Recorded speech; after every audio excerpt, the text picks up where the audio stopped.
Trends in Voting 2016 Presidential Election Edition. So we're gonna run this Python script first because it takes a little bit to run. And so while that's running in the background, I just want to explain it. So basically, we use these libraries to take in these data sets and then analyze them. And so these are all the places where we save them on the local machine.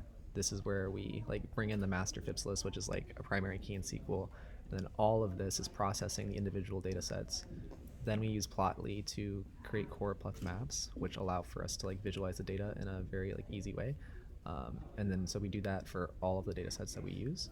And then we create a centralized data set which allows us to then later on make correlation plots, which is like a bunch of correlation plots against each of the variables, and then a heat map, which shows us like a really succinct way of how these the different data like correlates to each other. That's still running. Okay. So theoretically, while this is happening, we're going to see all of these outputs in the data folder, which are all the data sets that we create, and then we're going to see in templates all of the choropleth maps, and then in static all of our PNGs of the correlation charts and the heat map itself. And so while that's running, we can go to our website in which we actually show all the different things that we come up with. So we are all freshmen. I am Nicholas Kirk. I'm Margaret Braun. And I'm Helen He. And so we show.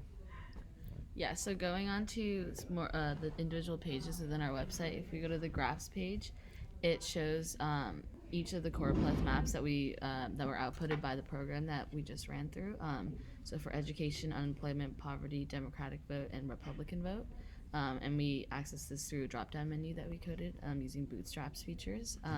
And then if we go on to observations and conclusions, in this page we look into correlations between the different variables that we analyzed, as well as more specific observations and kind of things that we noticed within the choropleth maps of each of these variables. And then we also make sure to cite our data. So if you go into the data site, you can look at it's all hyperlinked to the data sets and the websites that we use, and gives you some context as to when the data is from and why the data is there in the first place.